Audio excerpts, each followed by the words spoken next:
Oh, hello. You've caught me in the act of fixing the door lock. We've had a bit of a disaster with this, so I'm trying to fix it. But that's not the subject of today's video. There's been some progress on the plot, and we are going down there a little bit later this morning.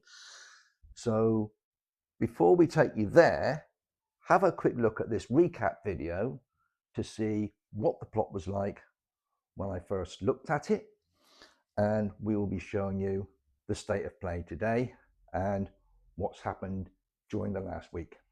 So have a look at the video clip and we'll see you on the plot.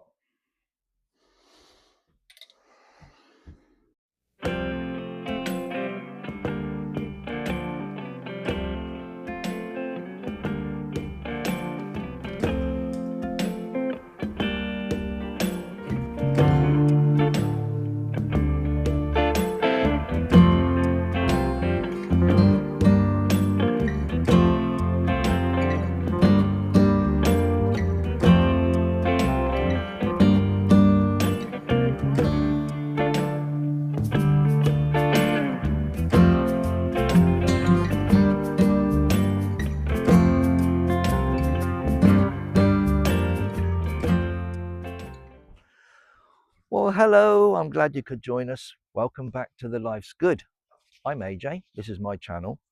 And if you saw my last video, you'll know that I've now taken on board another garden, which I'm going to be reclaiming and bringing back to a vegetable plot. And I gave a little bit of a quick overview of what it was like when I first saw it and took it on.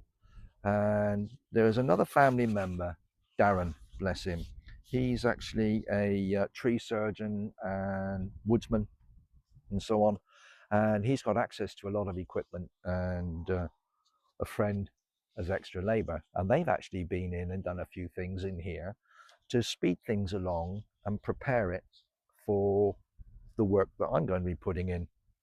So you saw it the last time. You've just seen that little clip of what it was like when I first saw it. I'm going to turn you around and have a wander about to let you see the state of play as it is today. Well, the first thing that you'll notice is that all the surface growth and thick weed layer that was on here has all been taken back and removed. And then Darren said that he may be able to access a rotavator and get in here and give this a good going over. My thoughts are, if he does that, that it might be beneficial to leave this plot fallow during the winter to let everything settle down, and in the spring whatever else is growing back, and you will get a lot of regrowth from rotavating, whatever's coming up can easily be hoed off and I can lay out my various beds and so on at that point.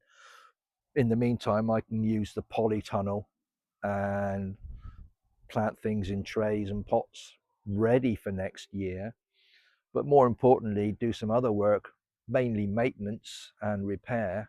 The polytunnel for a start. Jane's going to help me have a start in there today. We're going to clean it out a little bit, sweep the floor and so on. The shed needs a little bit of a tidy round, and certainly behind you guys is the compost corner, and that really needs to be raked out, tidied up, new structure built, and then re-established as a properly functioning compost area. Just a quick look at that hedgerow. If you look back on some of my pictures, I might put one on here. Just have a look at this a moment and you'll see the growth on this hedgerow. When I first saw it, it was the best part of 12 feet or more high or tall, and Darren, bless him, has been in with some equipment and taken it right down and right back, which has A, given me a bit more space on the ground, and B, let a lot more light in.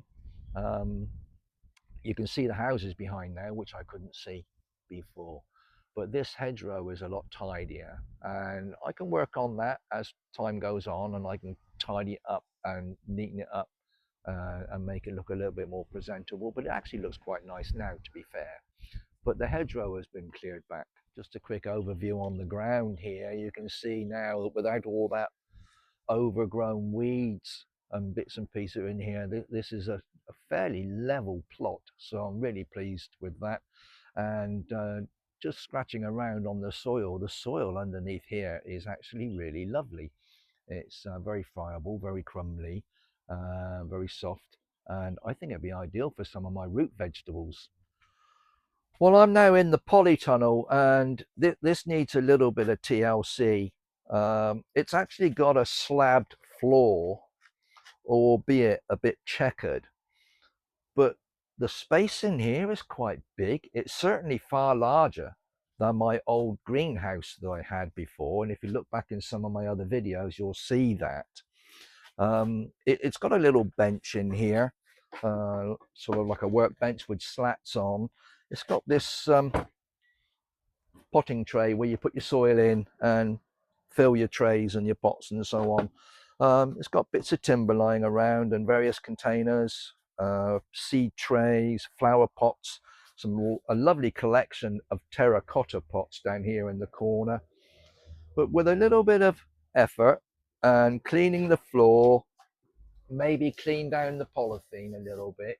I may even consider using some sort of a sterilizing agent, or certainly some soapy water or something, just to clean off that surface and make it a little bit cleaner and more hygienic for what I'm going to be doing in here.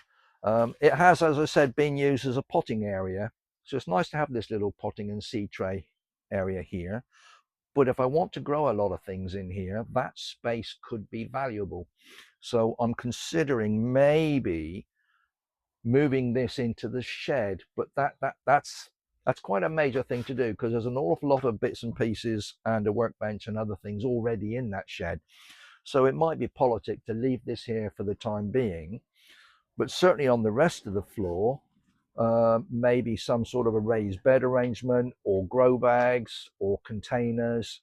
I will be looking at bringing on all sorts in here, ideally tomatoes, chilies, maybe cucumbers, maybe. I do like the gherkins, the little baby cucumbers, so there's a possibility of growing some of those in here if I get the chance. But the space is quite large, and I've got a lot of scope for growing a lot of things in here. So Jane's actually here today. She's up the road seeing her father at the moment, but she'll be down in a minute, and we're going to set to sweeping this all out, tidying things up, and really getting the feel for what we're going to be doing with this rather wonderful polytunnel. Yeah, I'm quite excited about this, to be fair. So as we progress and as we do things, I will be showing it. I will be sharing everything with you guys, whether it's good or bad, success or failure. We'll be sharing that.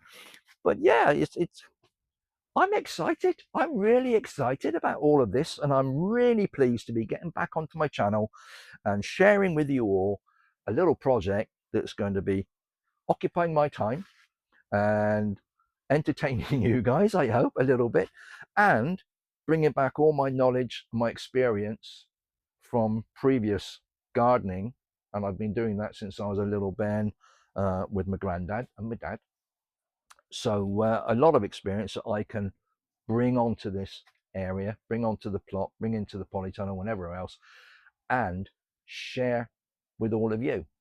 So if you like the idea of that and you want to keep up with my progress, please, please, please do me a big favor and hit that little bell button and hit the subscribe button, and yeah, follow our progress.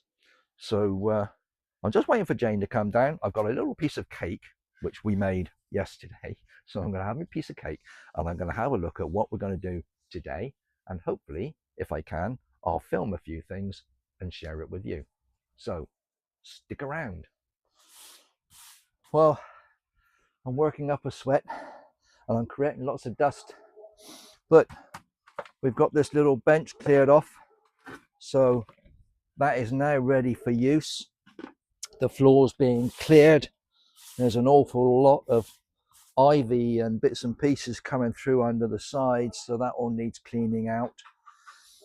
But already it feels really large in here. I've never had anything quite so large compared to my little greenhouse I had before. So this is going to be so beneficial and provide me with so much scope to grow plenty of vegetables, fruit, you name it, salad bits and pieces. Yeah, excellent. Well, I can't delay. I need to crack on. I'm quite excited, guys. I really am. I just said that already, but yeah, this is really, really good. And thanks for sticking around. Thanks for watching the video. And if you want to see more, stay tuned, as I will be putting on more videos as time goes by. I'm going to try and do one a week, but yeah, we'll see you soon. So whatever you're doing, look after each other, stay safe, be happy. Bell, subscribe button, come back and see us soon. You all take care. Bye bye for now.